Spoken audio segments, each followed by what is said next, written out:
1979 میں جب Saddam Hussein نے عراق کی صدارت سنبھالی تو یہ محض ایک اقتدار کی منتقلی نہیں تھی بلکہ ریاستی طاقت کے پورے ڈھانچے کی اثر نو تشکیل تھی۔ بیس پارٹی، فوج، خفیہ ادارے اور انتظامی مشینری سب ایک مرکز پر سمٹنا شروع ہو گئے۔ صدام نے اقتدار کو اداروں کے بجائے شخص کے گرد منظم کیا، جہاں فیصلہ سازی اجتماعی نہیں بلکہ فرد واحد کی مرضی سے مشروط ہوتی چلی گئی۔ ابتدا میں یہ ارتکاز نظم و ضبط اور استحکام کی علامت سمجھا گیا، مگر یہی عمل آگے چل کر ریاستی کمزوری کی بنیاد بن گیا۔ اقتدار کے مستحکم ہوتے ہی صدام حسین نے ریاست کے ہر اہم ستون کو براہ راست اپنے کنٹرول میں لے لیا۔ فوجی قیادت، انٹیلیجنس ایجنسیاں اور اعلیٰ سرکاری عہدیدار سب اس بات کے پابند ہو گئے کہ ان کی وفاداری شخصی ہوگی، ادارہ جاتی نہیں۔ اس ماحول میں اہلیت، تجربہ اور دیانت ثانوی حیثیت اختیار کرتی چلی گئی۔ اصل معیار یہ بن گیا کہ کون کتنا قابل اعتماد ہے، نہ کہ کون کتنا درست مشورہ دے سکتا ہے۔ یوں ریاست کے اندر سچ بولنے کی گنجائش آہستہ آہستہ ختم ہونے لگی۔ وقت گزرنے کے ساتھ ساتھ یہ حقیقت واضح ہوتی گئی کہ طاقت کے اس ارتکاز نے فیصلہ سازی کے راستے محدود کر دیے ہیں۔ نچلی سطح سے اوپر آنے والی معلومات فلٹر ہونے لگی، رپورٹس کو نرم کیا جانے لگا اور ایسے الفاظ چنے جانے لگے جو قیادت کو ناگوار نہ گزرے۔ صدام حسین تک پہنچنے والی تصویر اب مکمل حقیقت کی نمائندہ نہیں رہی تھی۔ ریاستی نظام بظاہر مضبوط دکھائی دیتا تھا، مگر اس کے اندر سچ کا بہاؤ رک چکا تھا۔ اس دور میں عراق کے اندر معاشی دباؤ، سماجی بے چینی اور انتظامی مسائل موجود تھے، مگر یہ سب مسائل اقتدار کے ایوانوں تک پوری شدت کے ساتھ نہیں پہنچ پاتے تھے۔ خوف کی فضا نے نچلی سطح کے افسران کو محتاط بنا دیا تھا۔ سچ بولنا ایک خطرہ بن چکا تھا اور خاموشی کو عقل مندی سمجھا جانے لگا تھا۔ یہ وہ مرحلہ تھا جہاں ریاست کے اندر ایک خاموش دراڑ پیدا ہو چکی تھی، ایسی دراڑ جو باہر سے نظر نہیں آتی مگر اندر سے نظام کو کھوکھلا کر دیتی ہے۔ صدام حسین کی قیادت کے ابتدائی برسوں میں یہی سب سے بنیادی تبدیلی آئی، طاقت کا بڑھنا اور سچ کا گھٹنا۔ بظاہر یہ ایک مضبوط ریاست تھی، مگر حقیقت میں فیصلہ سازی ایک محدود دائرے میں قید ہو چکی تھی۔ تاریخ ہمیں بتاتی ہے کہ جب اقتدار خود کو سوال سے بالا تر سمجھ لے تو زوال کا عمل شروع ہو جاتا ہے، چاہے اس کے آثار فوری طور پر نظر نہ آئیں۔ عراق میں بھی یہی عمل خاموشی سے جاری تھا اور اس کی قیمت آنے والے برسوں میں ادا کی جانی تھی۔ اقتدار کے ارتکاز کے بعد عراق میں ایک ایسا سیاسی ماحول تشکیل پایا جس میں وفاداری ریاستی بقا کی کنجی بن گئی۔ اعلیٰ مناصب پر تقرریاں اس بنیاد پر ہونے لگی کہ کون قیادت کے قریب ہے، نہ کہ کون زمینی حقائق کو بہتر سمجھتا ہے۔ اس تبدیلی نے ریاستی اداروں کی فطری خود اصلاحی صلاحیت کو کمزور کر دیا۔ جہاں اختلاف رائے کو پہلے ایک انتباہ سمجھا جاتا تھا، اب اسے خطرہ تصور کیا جانے لگا۔ نتیجتاً اداروں کے اندر احتساب کی روایت ماند پڑتی چلی گئی۔ اس ماحول میں اطلاعات کا بہاؤ آہستہ آہستہ بدل گیا۔ نچلی سطح سے آنے والی رپورٹس کو اس طرح مرتب کیا جانے لگا کہ وہ قیادت کے پہلے سے قائم بیانیے سے مطابقت رکھیں۔ منفی پہلوؤں کو کم کر کے دکھایا گیا اور کامیابیوں کو بڑھا چڑھا کر پیش کیا گیا۔ یہ عمل کسی ایک حکم کے تحت نہیں بلکہ خوف کے زیر اثر خود بخود وقوع پذیر ہوا۔ افسران جان چکے تھے کہ ناخوشگوار سچ کی قیمت بھاری ہو سکتی ہے۔ فوج اور خفیہ اداروں میں بھی یہی رجحان غالب آ گیا۔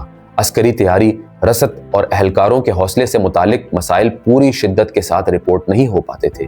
مشقوں اور اعداد و شمار کو اس انداز میں پیش کیا جاتا کہ مجموعی تصویر مضبوط نظر آئے۔ اس سے قیادت کو یہ تاثر ملا کہ نظام مستحکم ہے اور کسی بنیادی اصلاح کی ضرورت نہیں۔ حقیقت میں یہی خود فریبی آئندہ فیصلوں کی بنیاد بن رہی تھی۔ وقت کے ساتھ صدام حسین اور زمینی حقیقت کے درمیان فاصلہ بڑھتا گیا، براہ راست مکالمہ کم ہوا، فیصلے محدود حلقوں میں ہونے لگے اور ریاستی مشینری ایک بند دائرے میں گھومنے لگی۔ یہ وہ مرحلہ تھا جہاں قیادت کو نظر آنے والی دنیا اور عوام کی اصل کیفیت میں نمایاں فرق پیدا ہو چکا تھا۔ طاقت کے مظاہر تو موجود تھے مگر اعتماد کی بنیاد کمزور پڑ چکی تھی۔ تاریخی طور پر دیکھا جائے تو یہ وہ موڑ تھا جہاں ریاستی نظام کی سمت طے ہو جاتی ہے۔ جب معلومات مسخ ہوں اور اختلاف کی گنجائش ختم ہو جائے تو قیادت بڑے فیصلے ادھوری تصویر پر کرتی ہے۔ عراق میں بھی یہی ہوا۔ بظاہر استحکام برقرار تھا مگر اندرونی سطح پر نظام اپنی اصل قوت کھو چکا تھا۔ آنے والے برسوں میں یہ خاموش کمزوریاں کھل کر سامنے آنے والی تھی۔ ایران عراق جنگ نے عراق کی ریاستی صلاحیتوں کو سخت آزمائش میں ڈال دیا۔ 8 برس تک جاری رہنے والی اس جنگ نے ملک کی معیشت، فوج اور سماجی ڈھانچے پر گہرے اثرات مرتب کیے۔ بھاری جانی نقصان، مسلسل عسکری دباؤ اور وسیع مالی اخراجات نے ریاست کو اندر سے کمزور کر دیا۔ اگرچہ جنگ کے اختتام کو بعض حلقوں میں ایک اسٹریٹجک کامیابی کے طور پر پیش کیا گیا، مگر حقیقت یہ تھی کہ عراق اس تصادم سے پہلے جیسا مضبوط نہیں رہا تھا۔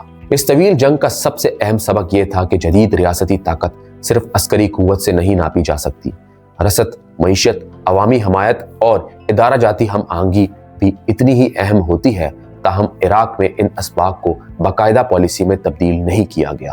اصلاح کے بجائے کنٹرول کو مزید سخت کیا گیا اور ریاستی نظام نے خود احتسابی کے بجائے طاقت کے مظاہر کو ترجیح دی۔ جنگ کے بعد عراق کو شدید مالی دباؤ کا سامنا تھا، مگر یہ حقیقت بھی قیادت تک پوری شدت کے ساتھ نہیں پہنچی۔ قرضوں کا بوجھ، بنیادی ڈھانچے کی زب و حالی اور عوامی سطح پر بڑھتی ہوئی بے چینی کو عارضی مسائل سمجھا گیا۔ ریاستی بیانیہ یہ تھا کہ مضبوط قیادت ان مشکلات پر قابو پا لے گی۔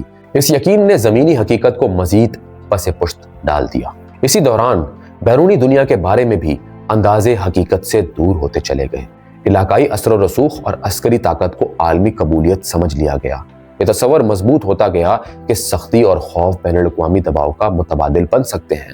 اس سوچ نے عراق کی خارجہ پالیسی کو ایسے فیصلوں کی طرف دھکیلا جو طویل المدت نتائج پر مبنی نہیں تھی، بلکہ فوری طاقت کے اظہار پر مرکوز تھی۔ تاریخی طور پر یہ وہ مرحلہ تھا جہاں اندرونی کمزوریاں اور بیرونی غلط فہمیاں ایک دوسرے سے جڑ گئیں۔ ریاست اندر سے حقیقت سے کٹ چکی تھی اور باہر کی دنیا کو بھی اپنے تصور کے مطابق دیکھ رہی تھی۔